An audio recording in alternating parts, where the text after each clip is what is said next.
Potency is your expression, your essence, your energy, your tonality, your voice, your truth, your values, your belief. It's everything that makes you who you be.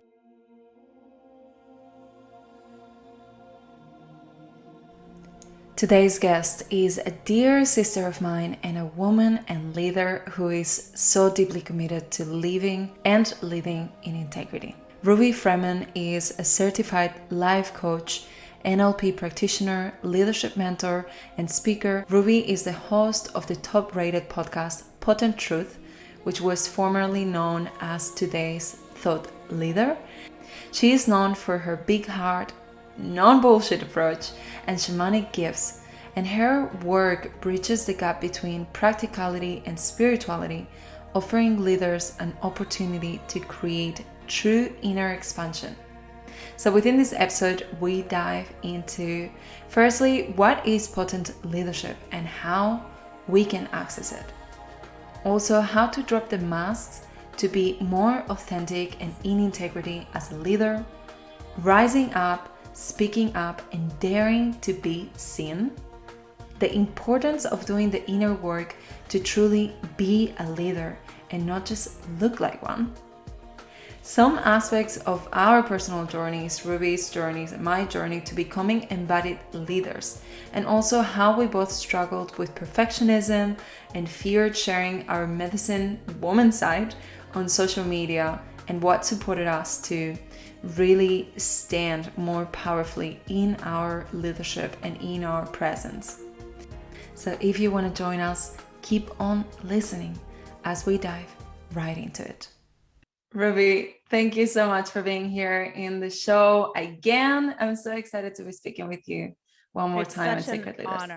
Such an honor to be here again with you. You're just one of those female leaders that I look at and can feel how much of yourself you put in your work. And I just deeply honor you for that. Thank you. Thank you. Thank you. And I'm excited to be speaking all things leadership, as we love to do. And excited to be speaking about your new book, Potent Leadership. Congratulations one more time on releasing this epic book. And as we were sharing just before pressing record, we are recording for all of you listening. We are recording this before the book goes live, but by the time you're listening to this, the book is available. So we're going to roll with it and speak about the launch of this book and everything that is within this book, because it is such an important topic. And as I was reading a little bit more about what the book is about, one thing that I love that you touched on is the fact that in today's culture, it's easy to confuse influencers with leaders and not really know where our place is and how we get to show up as true leaders.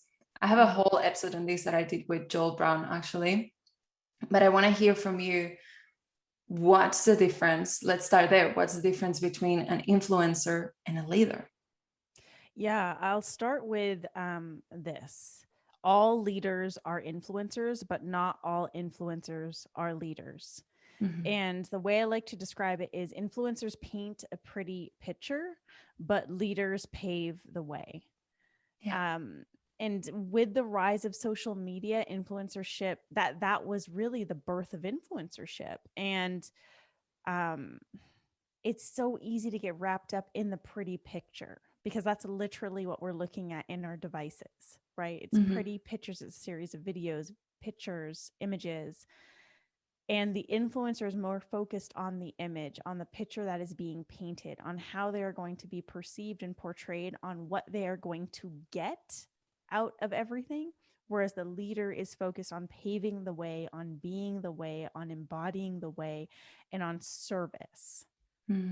Yeah, I love that. Absolutely. And when you speak about potent leadership, the title of your book, what would you describe that as? What is potent leadership and how do we access it? Yeah, that's a great question. I want to break that down by first describing potency. And I believe that we all have potency within us. We're born with it. It is the medicine that we have to offer ourselves and the world. And the medicine, that question when people ask you, a lot of business coaches ask this, like, what makes you unique? What's your Yeah. unique selling proposition? What makes you different?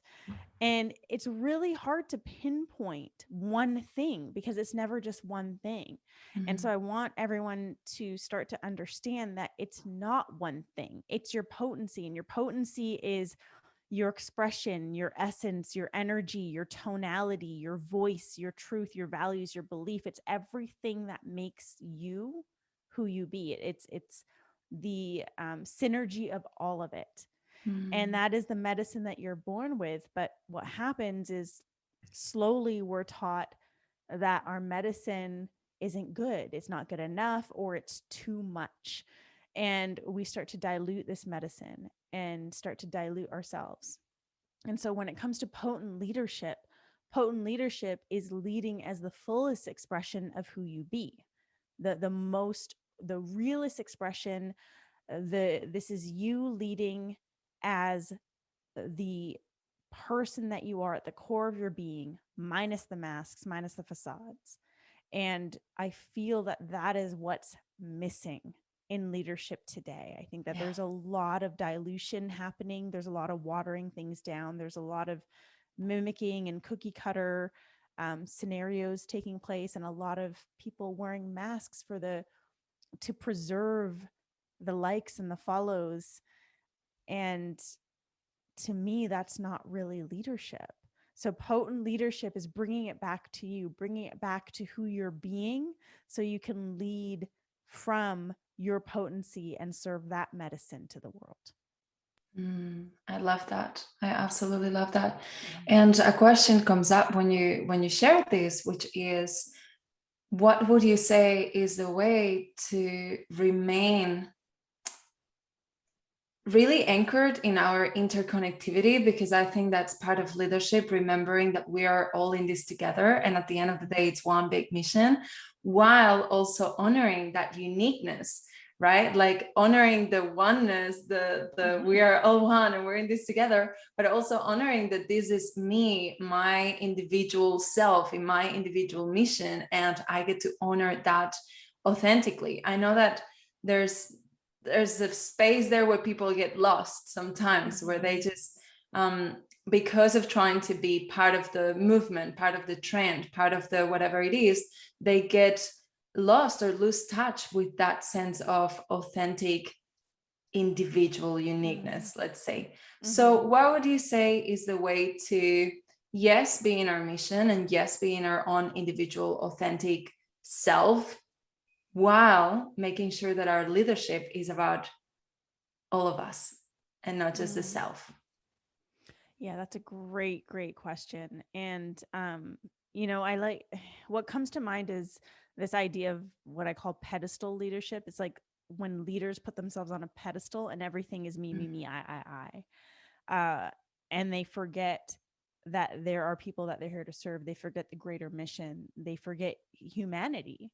And instead, they're talking at people, they're talking at their audience.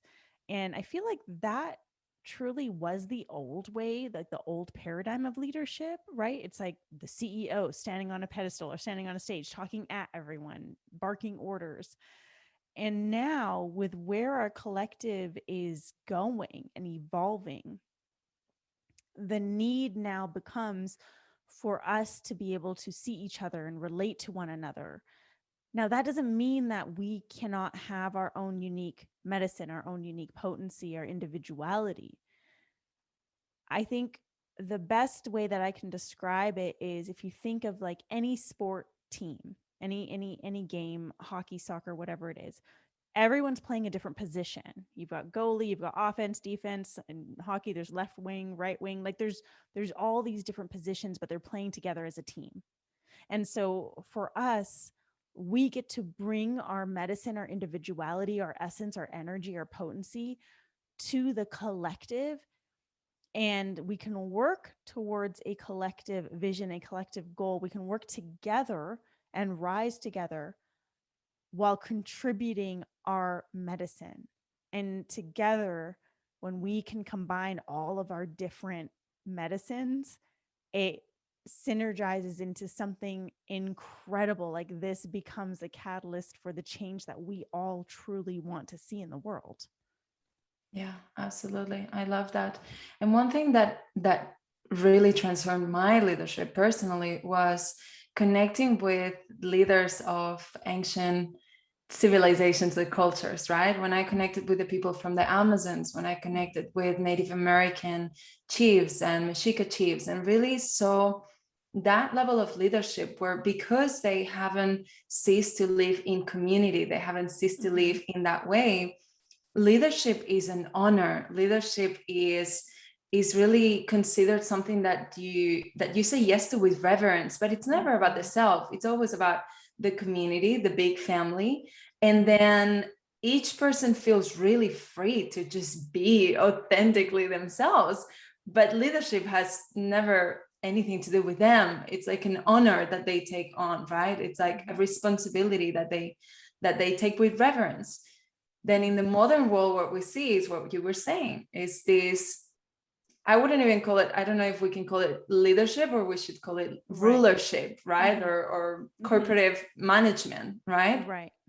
And learning from those people really taught me, and continues to teach me so much about what true leadership is like when we are having that bigger picture and that community or service-based leadership.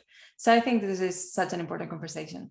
Thank you Yeah, again. definitely. And I love what you said about elders and learning from the different cultures, because I think that and what you said about the responsibility, because that to me is what's missing. Like I think people again, like we live in a digital world. You have an Instagram account, for example, and people take that and run with it, don't realize that behind every follower is a human being, and there's a responsibility that comes with that. Like there are people, they're not just quote unquote following you, they are looking up to you for guidance, for support, for inspiration. And so your leadership, even on a platform like Instagram, takes responsibility, and you must come into this level of leadership with deep reverence and respect. And that doesn't, and again, this doesn't mean hiding parts of yourself or wearing masks or pretending or filtering. This means being honest with yourself, being honest with your community, and showing up with absolute integrity, which I think is really important. Yeah, absolutely. I was reflecting just recently on the fact that, I've been doing this work as a leader for years, but then I've also, parallel to that, I've been doing my spiritual work, my apprenticeship, and sitting in ceremonies around the world and all of that. And in those environments, in those containers, nobody knew who I was, right? Nobody knew if I was an author, if I had a podcast, if I had thousands of followers on Instagram. Nobody knew anything about me. And that taught me so much as well, to really be in integrity and be an embodiment of leadership when we don't have a platform to back us up, when we don't have the achievements, the accomplishments, the look at what I did and look how many people look up to me and look how well known I am, or whatever it is. That's when leadership is truly about who we are in each moment. We can't hide behind the platform. We can't hide behind the achievements. And that taught me so much about being in integrity in my leadership, because if you can't hide behind the accomplishments or the vanity metrics and things like that, then who are you on a daily basis? Are you in your leadership when you are speaking to the person at the grocery store, or when somebody's triggering the shit out of you while you're driving, or like, are you in your leadership there, right? Right. Yeah. So one thing that I love that you speak about as well a lot is the taking off the masks and becoming more authentically and powerfully yourself. What are some of the things that you see leaders do as a result of still wearing many masks? Such a good question. And I want to preface this by saying that this piece and why the idea of potency is so important to me is because this has been my journey. It's been a journey of one where I was wearing masks my entire life up until my mid 30s. And it wasn't until my mid 30s that I started to realize that I wasn't being myself and that I had been deluding myself in fear of losing people around me, not being liked, being judged. And this is something that I think we all do. And it's been amplified with the introduction of social media, right? Because now at our fingertips, we have the power to see into each other's lives and share parts of our lives, and we get really caught up in that. And so the mask that I see a lot of leaders wearing nowadays is hiding behind their accomplishments, leading with their titles. So labels is really, really big. The label is Yeah. actually a mask, right? Like, how many times have I gotten on coaching calls where the client, a new client, is like, oh, I really just can't get my tagline. Like, I don't know what to do. And they're so frustrated. And I'm like, forget the tagline. How are you showing up with your clients? How are you showing up with your work? What if you were to just let your work and your presence speak for itself? And Yeah. that has become something that is so foreign because we're so used to hiding behind the labels and hiding behind the accomplishments. Also, um, the I like to call it like shape shifting, where you show up in a certain way in front of maybe Instagram, and you show up in a different way at maybe an event, and you show up in a different way on stage or on podcasts. So there's this like shape shifting that happens, where people aren't really showing up in their energy. And a personal story with that, an example that I think a lot of people might resonate with, is my very first speaking event. I was speaking on stage with all very experienced speakers. I was the only newbie there.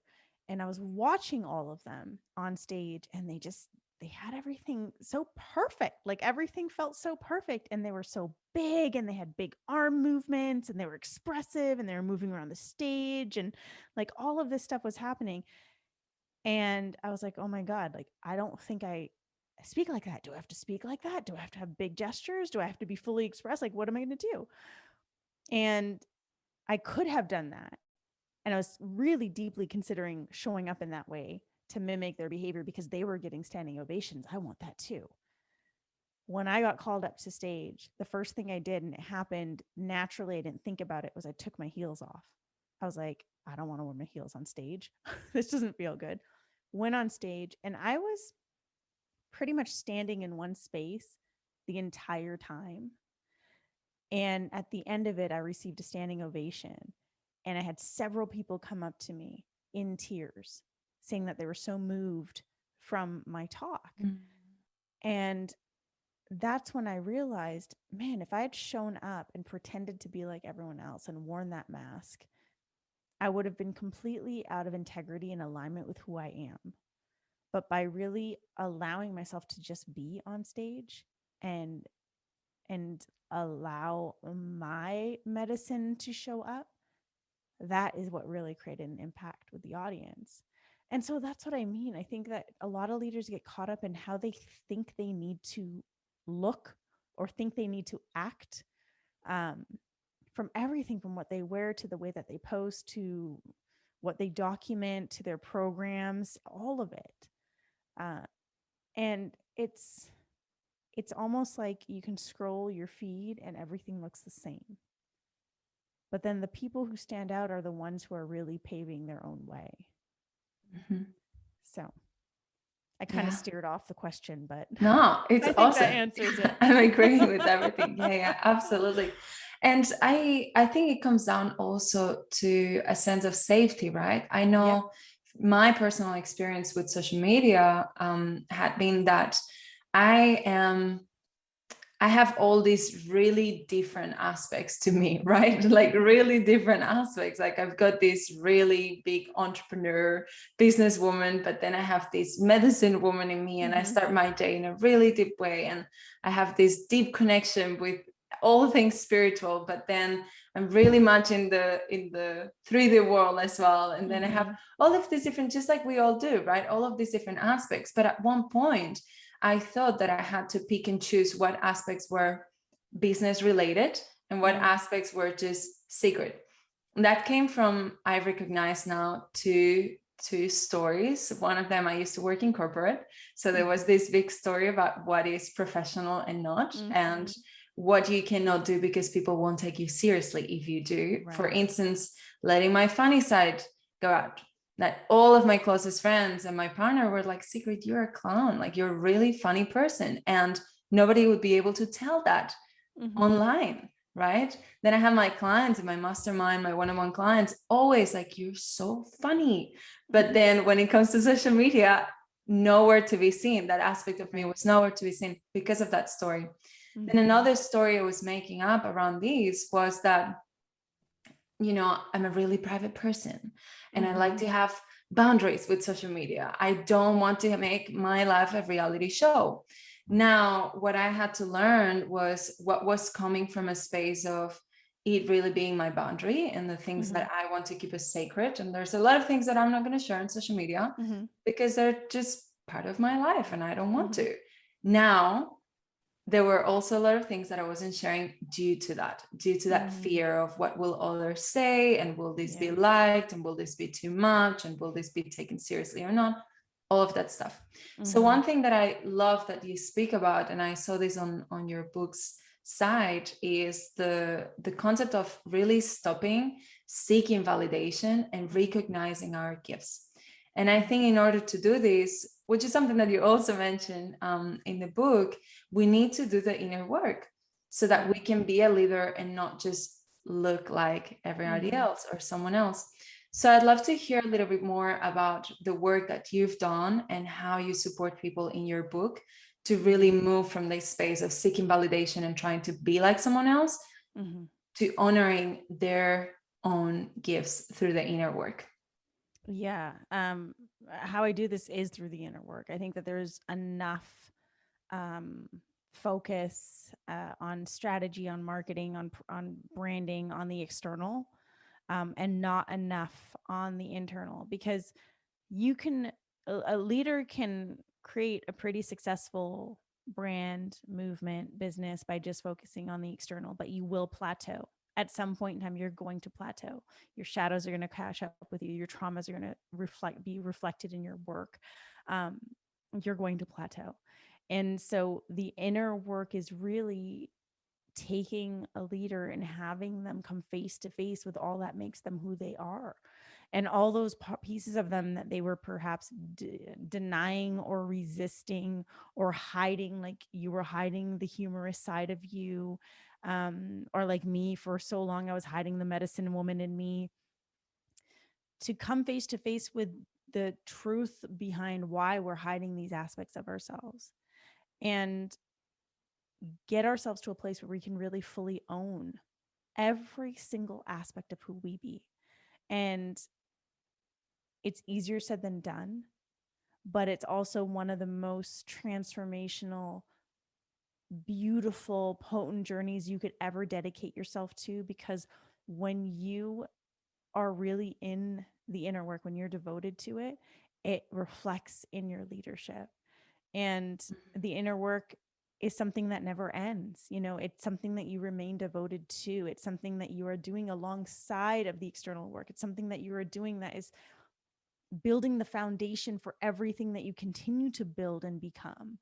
And in the book, I take the reader on a journey from really first acknowledging the fact that they've been diluting their potency, acknowledging the fact that they've been showing up in really fake and false ways, and then uncovering the reasons why they've been showing up in this way, so that they can come face to face with their traumas and the wounds and the stories that have been projected upon them.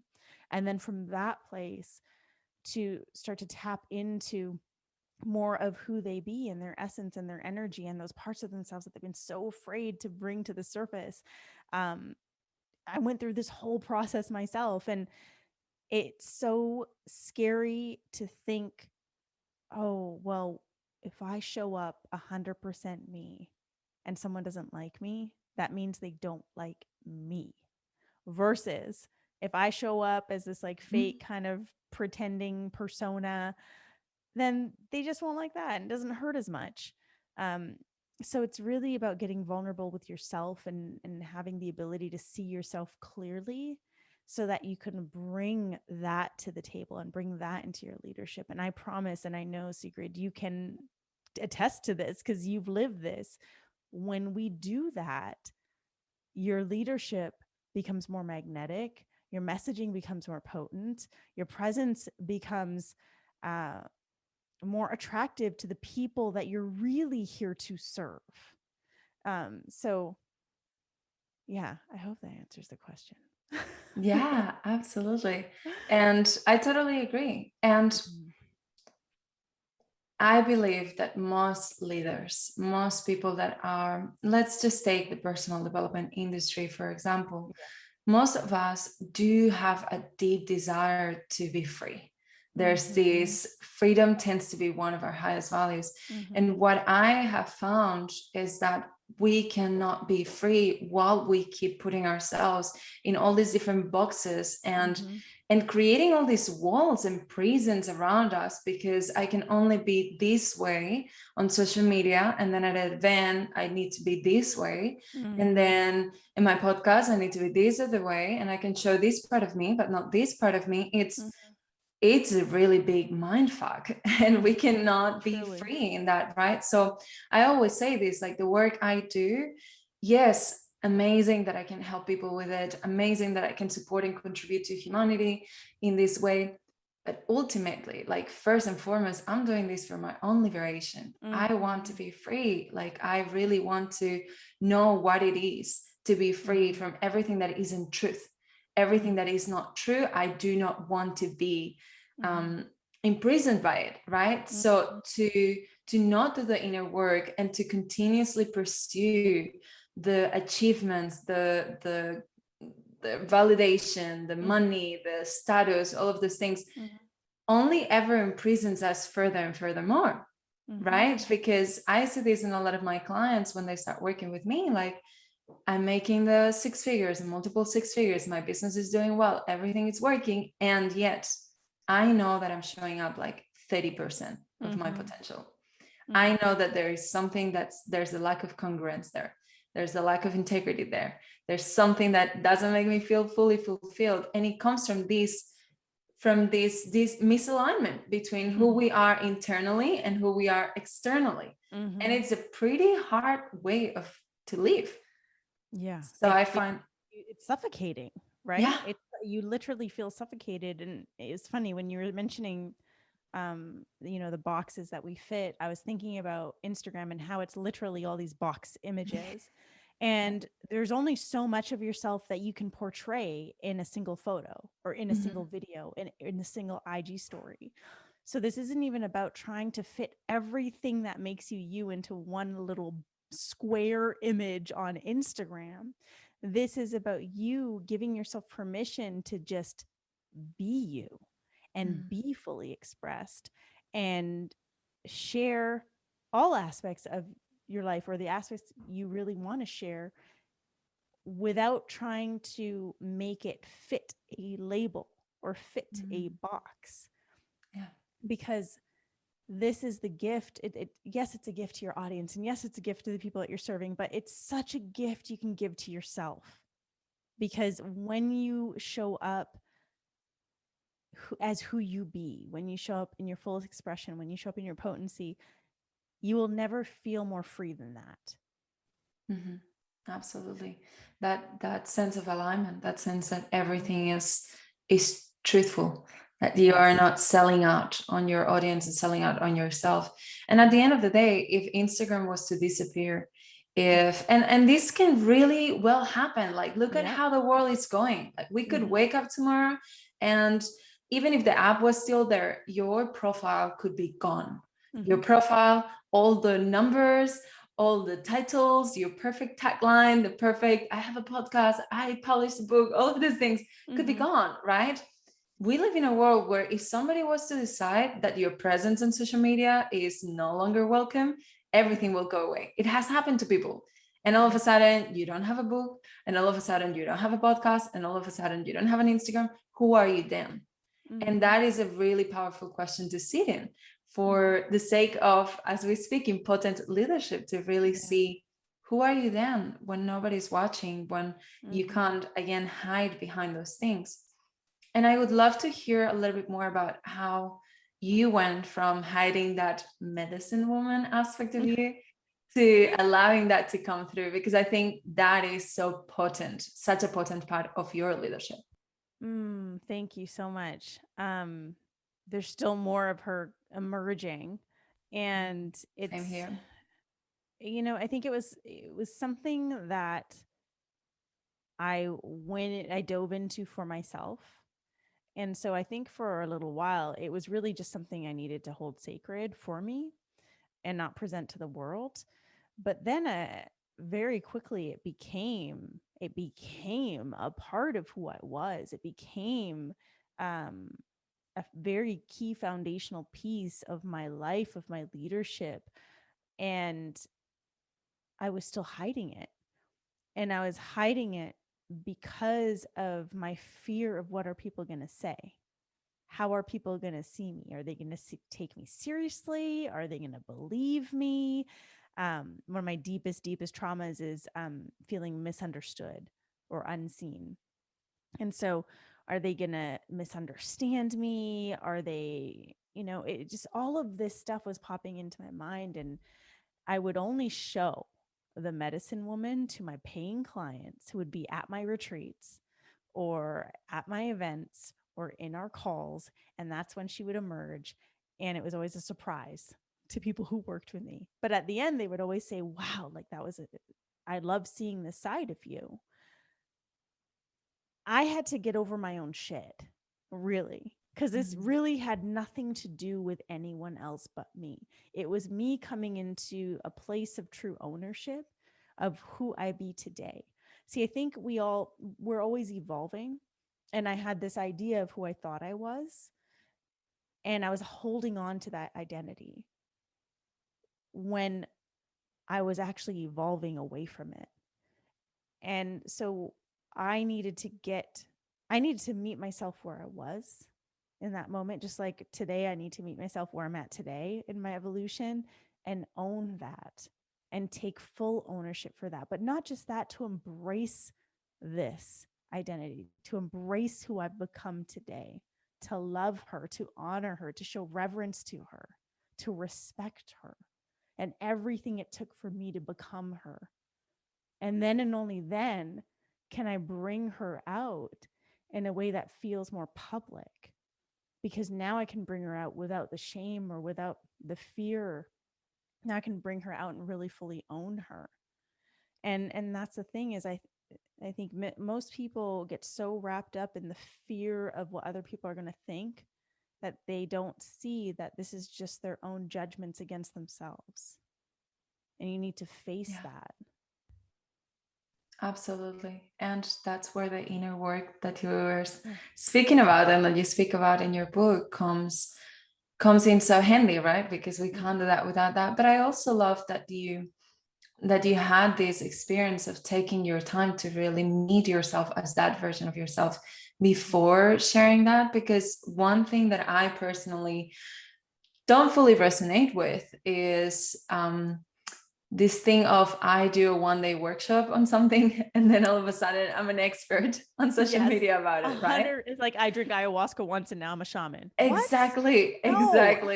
So there's this thing of like, stop self-proclaiming yourself as things, right? And personally, I struggled a lot as well with letting that side of the medicine woman out because of, yes, all of those judgments. I remember I would have this picture in my head of the people I used to work with in corporate back in Spain.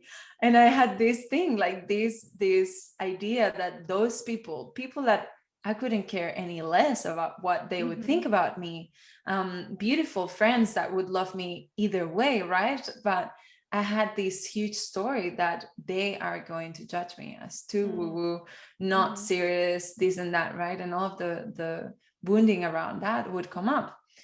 And at the same time, one thing that I think was big for me was honoring the making sure that I wasn't culturally appropriating anything, Mm-hmm. making sure that I was really honoring and paying respects to the lineages I was learning from.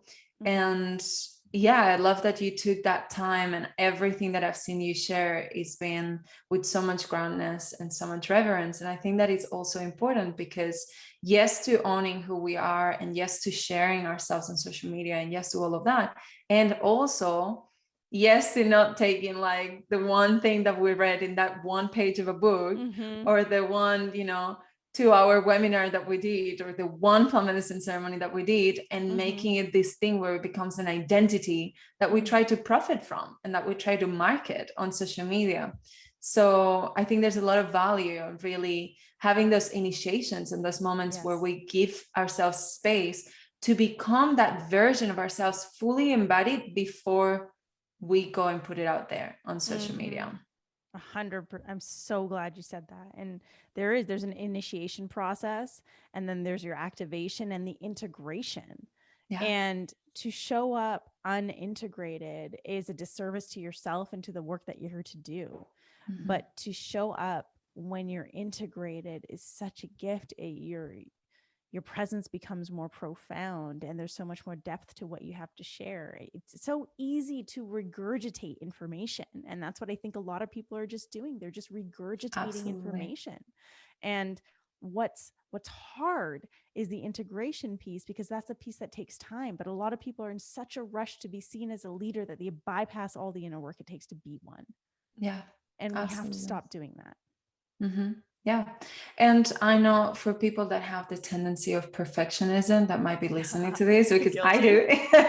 I'm Guilty. like, yes, me too. It's not about having it perfect, because we'll Mm-hmm. always have another layer to integrate. I feel Mm-hmm. like there's always going to be a new edge, and there's always going to be something else, and just continuing this topic of the medicine woman, like I have been in my teacher's arms, sobbing, like crying, being like, I Mm-hmm. can't do this.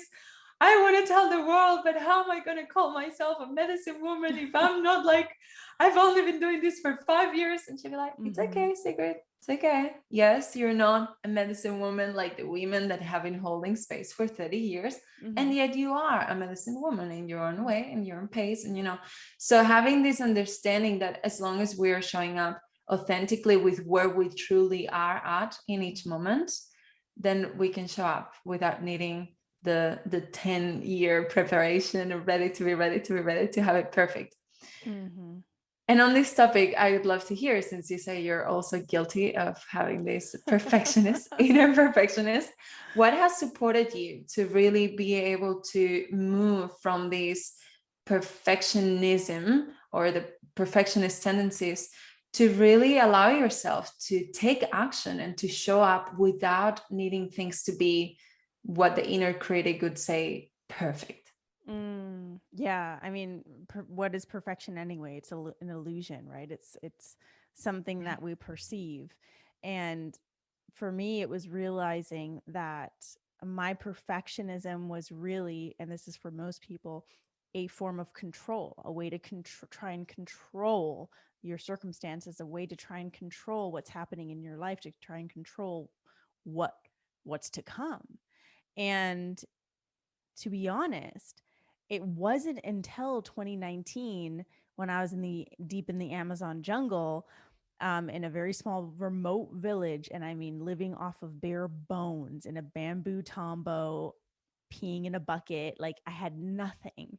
And it wasn't until I was in that situation that I really saw how my perfectionism was this form of control. And when I had all of my essentials ripped from me, living in an environment that was so challenging, I started to really understand how uncertain every single moment is, and that the perfectionism and the need for control is really coming from this place of fear, of not trusting self. Right? I could have the whole time said I don't trust this environment, from the spiders the size of my hand to like rattlesnakes to all sorts of creepy crawlies everywhere. I could have continued to say, I don't trust this environment, but in reality, it was, I don't trust myself in this environment. And that was That's huge powerful. for me to see, like, wow, so I've been living my life up until this moment not trusting myself. And that's why I feel this need to control everything, which comes, which manifests as perfectionism. How interesting. And so, what if I just let go of the control? What would the perfectionism would dissipate? But then what? Then I'm allowing myself to live in a space of uncertainty. But how do we live in uncertainty, which in fact is life? It's by learning to trust ourselves. And so I can say with full certainty that I trust myself. And I trust, I may not trust environments, I may not trust situations, but I trust myself in those environments and in those situations. And so when it comes to releasing something that isn't quote unquote perfect, or launching something and not having it perfect, or not having the perfect strategy, I mean, my book launch is the perfect example. Like, I don't have I it. was just gonna If, ask you if about it that. was, if this was like 2 years ago and I was launching this, I can guarantee it would have been so much different the way that I would have launched this. There's so much control, so much rigidness, so so much that I wouldn't actually enjoy the process. And now I'm able to just put things out there, trusting that it is what I need to put out there, trusting myself, trusting that this is going to unfold exactly how it needs to unfold. And that within itself provides this beautiful sense of freedom. There's so much freedom to Yeah. this. There's so much more ease in not needing to get everything perfect. And I will say that this wasn't like I went to the Amazon jungle, this happened, and ta-da, like perfectionism gone. It's a work in progress, but it's Mm-hmm. something that I continue to step deeper into in a multitude of different ways. And it's like we don't know what we don't have until we have it. And so the more I get to taste the sense of freedom that comes from just not needing to control everything, but just simply trusting myself, the more I crave that instead of the control and the perfectionism. Yeah, that's powerful, really beautiful. And you can feel that. You can feel that difference even in your body when you're in this space of just being with how things are and just being in that trust or Yeah. trying to control. I feel like once you experience the other side, you Mm-hmm. can more easily feel how wrong it feels in the body to be in that Yep. controlling, contracting energy, which Mm-hmm. I revisit at times as well. Like Yeah. definitely a journey, a work in progress. So there's so much goodness in this book and so much goodness that I know without having read the book yet, which I can't wait to read, that I know there's so much goodness in it because I know you are someone that shows up in that relentless commitment to truth and relentless commitment to authenticity. And I can feel that, I can sense that, not just with you personally, but in your work and the things that you share, this non-BS, like this non-BS in your work, which I love. I'm like, I Mm. love that serious commitment to being in integrity with the work. And I want to know a little bit more for anybody listening that maybe knows or is now getting to know you and your work. Mm-hmm. What is this book really about? And who gets to read it? If they're listening, how do we know if this book is for us or not? Mm. So, for one thing, I look at everyone as a leader because we are the leaders of our own lives. So, this book is really for those who feel that they haven't had the freedom to be themselves, who have felt caged in some way, shape, or form, who have felt like they have so much more to offer, but continue to feel challenged to open up and be themselves. It's for the ones who are really craving to be seen for who they are, but have yet to see themselves. because this book is really about dropping into your potency and reclaiming that medicine so that you can start showing up in your life, in your leadership, in your business, in your homes, in your relationships, in your friendships as the person that you truly are versus who you think you need to try and be. I love that. Love that. What are some of the things that you take your readers through within this book? Apart from, we spoke about many of them, but I know that there's so much goodness in it. So what are some things that they're going to go through? Yeah, you're definitely going to go through a process of coming face to face with your shadows and your traumas. Because that is necessary, right? We can't get to where we want to be without facing where we've been and the things that we are carrying in our emotional body, in our spiritual body, in our energetic bodies. And you're also going to be taken to a place where you get to acknowledge the vision that you have for yourself, not the vision that your parents had for you, not the vision that your industry has for you or your peers have for you, but the vision that you have for yourself.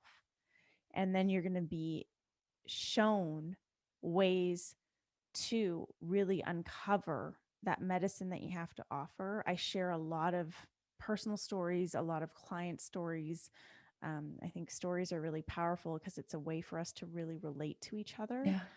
And ways for you to use potent leadership in today's day, because today in our digital era, with things changing every day, like we already mentioned, Instagram could be down tomorrow, your account could be deleted tonight. It's important to understand how to show up as a potent leader in this era that we are currently living, which at times can feel extremely tumultuous and unpredictable, with all that's happening in this world, but how you can use that potency to really support the collective and humanity in a time of need. Yeah, I love this. And what would you say is the biggest shift that happens internally and externally when somebody goes from anything that isn't potent leadership into fully stepping into this potency? Well, external shifts, things that I've seen within my clients' worlds is a more profound depth of success. And I say that intentionally because often we chase a certain perception of what success is or what we think it is. And they drop into a depth of success that actually resonates with their being, that matches their frequency, that feels really good for them. Better relationships, attracting better opportunities, creating a business, a movement that actually nourishes them versus takes away from them. And the internal, so much. I've had so many clients just say, and I say clients because the book really takes you through the same kind of process. I've had so many clients say that they've never felt more at home in their bodies or in themselves. Yeah. They've never felt more free. They can now take full ownership of every aspect of who they be, including their shadows, and do that with great joy and gratitude for their journeys. So, and this is my story too, right? Like, this is my story too. And I know that it's one that it can be so hard to be in when you're in those moments of having to face those difficult pieces of yourself, of having to own everything, of having to look at your traumas again, the things you've slipped under the rug. But when you do this work, you get to unleash a part of you that has been yearning to be unleashed. Yes, I love that. And I love the similarities on the work that we do, the values that there's behind our work. So yeah, I really resonate with everything that you said and the importance of doing this work. So now how can people find you? And where can they buy your book? How can they get their hands on this book? Well, let's assume that Instagram is still around. And Let's that I start still have my there. account. Let's start there. At I am Ruby. Mhm. And I'm also on Twitter and on YouTube. And then the book, potentleadership.com. Head there. You can grab the book there. You can grab the bonuses that I've got for you there. And then if you want more information on me, rubyfremon.com. Amazing. I'll put all of these in the show notes as well. And last but not least, and I love that you have already answered this question back when you were in season 1 in the podcast. So I'm curious to know how different your answer might be this time. What makes a leader sacred?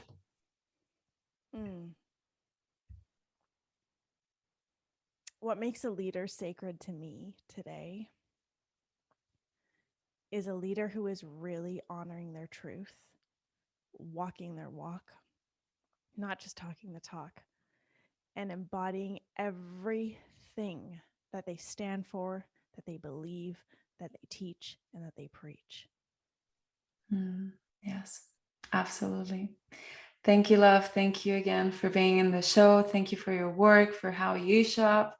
And I'm really excited. I'm going to buy the book, but I'm really hoping that we get to see each other in person soon so that you can sign it for me. Yeah, thank you. Thank you. Thank you so much for just being the woman that you are, for being the leader that you are. It's always so refreshing to meet people who are truly leading with integrity. And it's such an honor to be here. Thank you so much. Thank you. I hope you enjoyed this video and got lots of value from it. And don't forget to subscribe to this channel for many more value-packed free videos, and share this with anyone in your life who can also get value from it. If you want to get access to all of my free resources and connect, check out the links in the caption. Thank you again, and I will see you on the next video.